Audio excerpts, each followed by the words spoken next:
Behind every locked door lies a story the world was never meant to hear. Welcome to Behind Bars TV, where we uncover the hidden realities of the world's toughest prisons, untold inmate experiences, and the systems built to contain them. From supermax facilities to forgotten penitentiaries, we reveal the truth behind concrete walls and razor wire. This is not fiction. This is the world behind bars, where freedom ceases to exist. In a world obsessed with freedom, there exists a place built entirely to erase it. They call it the fortress, a place so secure that escape isn't even a dream. No riots, no escapes, no noise, just silence, concrete, and the unending hum of control. The birth of the fortress. In the early 1990s, the United States faced a problem of its own making. A prison system bursting at the seams, and inmates too dangerous to contain. The solution was not mercy, but architecture. They wanted to build the ultimate cage, a place where chaos could never reach. Concrete walls poured 12 feet thick. Cells designed like vaults, each sealed with electronic precision. They called it ADX Florence, but inside, guards and inmates gave it another name. The Alcatraz of the Rockies. From the first blueprint, this was never meant to be a prison. It was a fortress. Walls within walls. There are no bars here, only solid steel doors. No keys, only magnetic locks. Every inmate lives inside an electronic box, controlled from a room they'll never see. Every wall is another form of restraint. Every sound, a reminder that silence has authority. Guards watch screens showing every move, every blink. Each cell measures 7 by 12 feet. Inside, one concrete bed, a stainless steel toilet, a small desk, and a black and white TV showing a world they'll never touch again. Here, isolation isn't punishment, it's routine. The inmates who vanished from the world. The men sent here aren't ordinary criminals. They are the unmanageable. The ones other prisons couldn't contain. Terrorists, mob leaders, spies, cartel lieutenants, gang shot callers. Each one represents a system that tried to control them, and failed. Theodore Kaczynski, the Unabomber. Richard Reed, the Shoe Bomber. El Chapo Guzman, Mexico's King of Tunnels. Dzhokhar Tsarnaev, the Boston Marathon Bomber. All locked behind identical doors. No communication. No hierarchy. No gangs. Inside the fortress, everyone is equal, equally forgotten. The science of isolation. ADX Florence was built not just to contain, but to control. Every detail from the temperature to the paint color was designed to suppress rebellion. In the fortress, silence isn't absence. It's strategy. Meals arrive at the same second every day through a slot. Psychologists call it environmental programming, a way to reshape the mind without force. You don't need chains if you can chain the mind. After a while, you stop fighting. You stop counting. You just stop. The routine that never changes. A day inside the fortress doesn't begin. It repeats. Inmates wake, eat, exercise, and sleep according to algorithms, not clocks. In the fortress, you don't live time. Time lives you. For 23 hours a day, inmates stay inside their cells. For 1 hour, they move, alone, to a concrete pen the size of a parking space. Even when you move, you never go anywhere. Every step, every breath, every blink is recorded. But what cameras can't see are the minds collapsing behind those walls. The quietest place on earth. Silence has a sound here. It hums through the air vents, vibrates in the floor, crawls under your skin. Inside the fortress, silence isn't emptiness, it's power.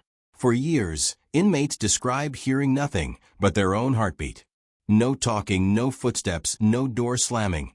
Just the steady pulse of a building designed to erase noise. And with it, the human need for connection. Some begin to whisper just to hear a voice, even if it's their own. Others start speaking to the walls, then listening for answers that never come. In isolation, imagination replaces reality. The sound of dripping water becomes a voice. The vibration of air conditioning becomes music. And eventually, men stop knowing which is which. A former psychologist who worked at ADX once said, It's like burying a man alive, but leaving him awake. Minds in freefall. The brain is not built for solitude. When you remove touch, light, sound, and change, it begins to devour itself. Inmates in the fortress report losing track of time after just a few months. Some forget their own birthdays. Others lose language altogether, speaking in fragments or whispers. There's a term for this: isolation psychosis. Hallucinations, rage, sudden tears. Men claw at their skin to feel real. They pace for hours until they collapse, only to wake and do it again. Even guards can see the transformation. Eyes hollow out, shoulders slump, voices flatten. But there are no therapists, only behavioral checks. No empathy, only reports. The system doesn't cure, it categorizes. And in the fortress, every symptom of madness is treated as proof that the system is working.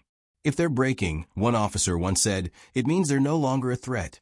When technology replaces touch. In the fortress, guards don't need to patrol the corridors. They can see everything from a single room, a place the inmates call the digital eye. Every movement triggers an alert.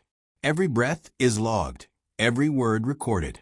The cameras never blink. Infrared sensors track heat signatures at night, and microphones can detect speech patterns through steel. Human presence becomes obsolete. Correctional officers turn into operators. The warden becomes a programmer. There's no conversation between staff and inmates anymore, only commands over intercoms. Inmate 204. Step back. Remain still. The human element, once the heart of punishment and rehabilitation, is gone. The prison doesn't need people to control people. It has algorithms for that now. Inmates describe it as being watched by ghosts. Machines that never rest. Eyes that never close. Judgment that never ends. The cracks in perfection. The fortress was built to be flawless, but even machines can't predict human chaos. In 2012, a guard was attacked when an inmate managed to smuggle a sharpened piece of metal through a food slot. In 2016, an officer was hospitalized after an inmate used his own handcuff chain to choke him through the door. Each incident lasted less than a minute. Each was erased from public reports within days. The system corrected itself. New locks, new cameras, new protocols. But the truth remained. Even perfect control leaks. And then there were the suicides. Men who had no weapons, no means, and yet found ways to die. Sheets turned into ropes. Plastic trays broken into blades. Even paper, rolled and jammed down the throat, became a tool of rebellion. The fortress was designed to break men quietly. But every death echoed louder than its silence. As one guard whispered during an investigation, "They say nobody escapes ADX." That's not true. Some just escape differently. The question of humanity. Every empire built on control eventually asks itself one question. How much control is too much? Lawmakers visit ADX Florence once a decade, walking through its halls like tourists in a tomb. They see perfect order, clean floors, quiet men. But what they don't see are the minds unraveling behind those doors. International observers, including the United Nations, have called the conditions inside inhuman.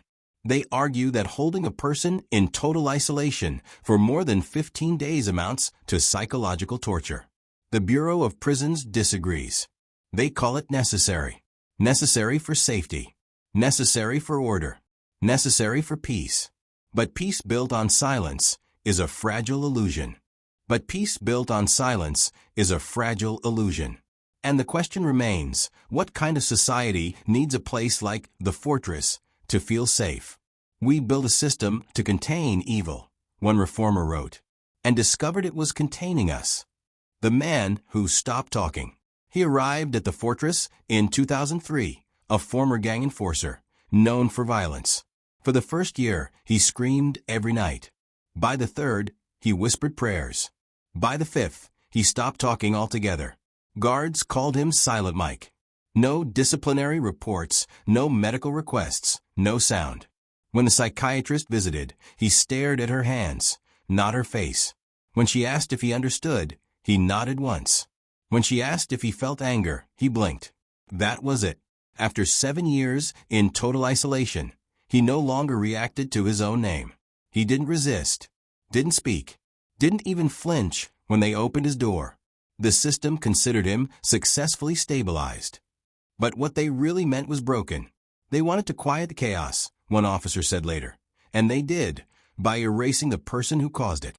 In the fortress, silence is not peace. It's surrender. The guards who lost themselves. The walls don't only hold inmates, they trap the men who guard them too. Shift after shift, officers patrol without conversation, without daylight, without meaning. Their radios are their only voices. Their world reduced to steel, screens, and procedure. At first, they feel powerful, controlling lives with a click. Then the control becomes heavy. Then unbearable. One officer, a veteran of 15 years, told a reporter, "I started hearing the same noises they said they heard. I'd go home and still hear doors slamming, even in my dreams." Another said he began avoiding his wife and children, sitting in dark rooms alone because noise made him anxious. Psychologists call it secondary isolation disorder, when the environment infects the enforcer. By the time many guards retire, they're as withdrawn as the men they once monitored. Prisoners lose their freedom. Guards lose themselves. The hidden programs, buried deep inside the fortress, are programs the public never sees. Experiments in human control disguised as rehabilitation. One is called step-down management. On paper, it's designed to help inmates transition out of solitary. In reality, it's a maze of psychological hoops, endless evaluations, subjective reviews, and invisible checkpoints. To move forward, inmates must show consistent compliance, emotional balance, and behavioral restraint. But how do you prove you're sane when you've spent a decade in silence? How do you show self-control when you have no one to talk to? The program has no finish line, only levels, each one monitored by data analysts, not therapists. Every action is scored, every word recorded. It's like teaching a man to swim, one former warden admitted, by locking him in a dry pool. Those who fail start over. Those who succeed are transferred to new isolation units with slightly larger windows. Freedom becomes a mirage, always visible, never reachable. The day the fortress shook. For the first time, something inside the fortress is unpredictable. In 2018, the unthinkable happened. A coordinated disturbance spread across multiple cells, all triggered at once. It wasn't an escape attempt. It wasn't violence. It was a protest. For months, inmates had been writing letters, complaints about extreme isolation, lack of medical care, and the endless step-down cycle. No one listened. So one morning, 37 men refused food trays at once. They covered cameras with toilet paper. They pounded on their doors, rhythmically, deliberately. The sound rolled through the building like thunder. For the first time in decades, the fortress was loud. Guards panicked. The warden declared a level 5 containment breach. Within an hour, tactical teams stormed the units, gassing men who hadn't moved from their bunks. No one was killed, but the silence that followed felt different, heavier, angrier. They wanted to remind us, one inmate later wrote, that even silence has a limit. The laws that failed them. Over the years, lawsuits poured in from inmates, families, human rights lawyers. They argued that total isolation was torture under the 8th Amendment. They presented psychiatric evaluations, suicide records, and UN reports. Each time, the response was the same: necessary for security. Courts deferred to the Bureau of Prisons, calling it a matter of professional discretion. Judges said they lacked jurisdiction to question internal operations. And so, nothing changed. The system had built legal armor around itself, a fortress within a fortress. Every tragedy, every death, every outcry was absorbed and neutralized by bureaucracy.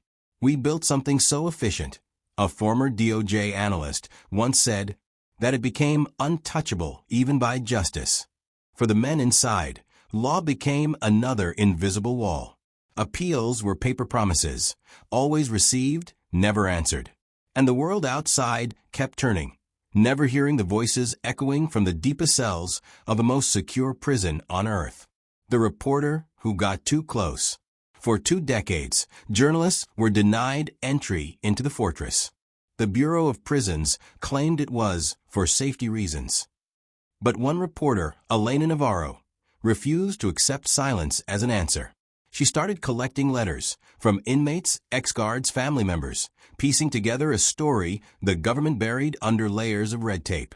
Inmates described sensory deprivation, psychological collapse, and invisible punishments. Guards wrote anonymously about burnout, alcoholism, and suicide among staff. And families wrote about the endless ache of phone calls that never came. Elena published a series of articles titled The Fortress Files. Within weeks, she received death threats. Her email was hacked. Her home was watched. But her words spread like wildfire. "They call it control," she wrote. "But it's chaos with good lighting." Congress was forced to respond. Hearings were held. The Bureau denied everything. Still, her work changed the narrative. For the first time, the public saw the fortress not as a symbol of strength, but as a mirror of moral failure. And in that mirror, America didn't like what it saw. The forgotten who returned. After decades behind concrete and steel, a handful of men walked out of the fortress, released, transferred, or exonerated. But none of them ever truly left. They spoke of nightmares that replayed the sound of automatic locks, of panic attacks triggered by silence and by noise, of an inability to sleep without fluorescent lights. One man confessed that after release, he rented a storage unit and slept inside it every night. Another said he missed his cell because out here there were too many choices. Psychologists call it institutionalized identity collapse, when the mind molds so completely to confinement that freedom becomes a trauma. The world had evolved, phones, cities, slang, but they hadn't. They were living ghosts. Men physically free, but mentally still inside. "They took my violence," one said quietly, "but they took my voice too." And for many, that was the deeper sentence. A lifetime of being misunderstood by a world that had moved on. The hidden files. Years after whistleblowers came forward, investigators finally obtained classified records. Pages documenting decades of neglect, falsified data, and hidden deaths. Inside the files were psychiatric reports marked "Do Not Release." Emails where supervisors ordered staff to minimize mental illness documentation. And internal memos stating that prolonged sensory deprivation may cause irreversible damage. In one folder labeled Mortality Reports, investigators found 37 names, men who officially died of natural causes. Yet several had no prior health conditions. One was only 28. The documents revealed that cameras were often malfunctioning during incidents. Suicides labeled as accidents. Beatings described as resistance control. "It was all there," said one former investigator. The truth was in the paperwork. They just buried it under bigger lies. When the files leaked to the press, public outrage followed, briefly. But in a country addicted to fear, outrage fades fast. Within weeks, the news cycle moved on. The fortress remained silent. And silence, once again, became safety. The fall of faith. He'd worked there for 22 years. He'd believed in it, in control, in order, in punishment, as a form of peace. But one morning, while walking past a row of cells, he noticed something he'd never allowed himself to see. Eyes that no longer blinked with defiance, but with absence. He started counting the men who'd stopped talking, who no longer reacted to his commands. 28, then 31, then 40. That night, he sat in his office and read through old reports, each word mechanical. Inmate non-compliant. Inmate stabilized. Inmate deceased. Stabilized. The word kept echoing in his head. It meant quiet. It meant empty. It meant nothing. For the first time, the warden prayed, not for the inmates, but for himself. He realized he'd been part of something too big to understand and too cruel to justify. He retired a month later. No farewell party. No speech. Just a letter left on his desk that read, "I thought I was guarding monsters. Turns out I was guarding men, and losing my soul in the process." The fortress remains. Today, the fortress still stands, unmoved, unchanged, unrepentant. The cameras still hum. The doors still lock. The silence still reigns. But its legend has shifted. No longer a symbol of strength, now a reminder of the cost of absolute power. Politicians still defend it. Reformers still protest it. And society still pretends not to see it. Because deep down, the fortress represents something bigger than a prison. It represents control itself. A reflection of our world, where surveillance feels like safety and silence feels like order. Every nation has its own fortress, built of steel, fear, or ideology. Ours just happens to have an address. As the sun rises over the desert, a faint voice echoes from within those walls. A whisper, maybe real, maybe memory. We built a fortress to keep danger out. We ended up locking ourselves in. What you just saw is more than a story. It's a reality lived by thousands behind bars.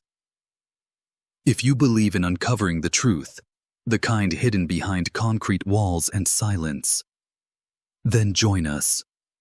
Subscribe to Behind Bars TV and never miss a chapter in the world's most dangerous stories. Until next time, stay aware, stay informed, and remember, freedom and confinement are sometimes only a wall apart.